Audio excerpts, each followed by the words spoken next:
Here it is, Super Bowl Sunday. Going to do another segment on Sunday serenity in a disruptive world. The sun's coming up, it's warming up here in Arizona, and sitting here thinking about what disruption will be caused this week. For your business, for the world we live in, and how it applies to our lives. Let's face it, seems to be a lot of disruption going on today, and it's what's getting the attention of the media. Last week we talked about failure hacking, and failure hacking is the inevitable process of finding roadblocks in your path to success. Sometimes we don't break through them. Sometimes failure stops us dead in our tracks. But when we do experiments, when we're constantly looking for the truth, we can go back to all of our failures and see if there is a consistency. Was there something that worked, but we were blinded by the inevitable failure that was so obvious? We call this truth mapping, and truth mapping is that little bit of momentum in every failed experiment.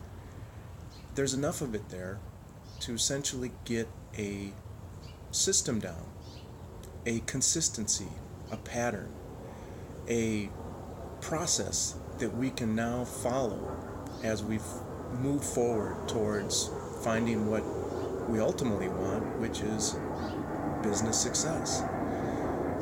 We learn a lot from our failures, and oftentimes we don't dig deep into the data and the analytics, or overall step back and ask people, what was it that didn't work? Oftentimes there are things like bad reviews, bad customer experience, and a lot of businesses today will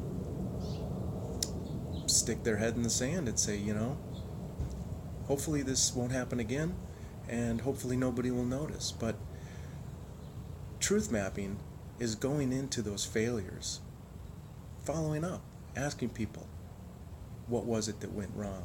When you lose a customer, follow up with them and say, I'm sorry we lost your business. What was it that we could have done to kept you as a customer?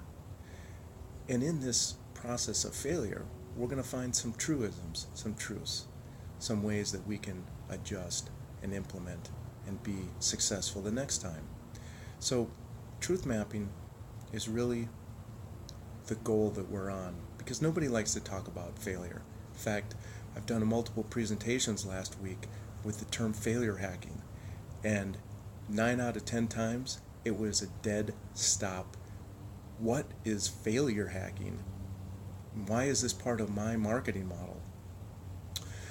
Sorry to say, but we don't have a crystal ball. We can't predict the future. We'd like to, but it's not going to happen. So we're going to be looking for failure. We're going to fail fast, fail often, so that we can find the path to marketing truth. The truth mapping. Have a great Sunday. We'll catch you next week.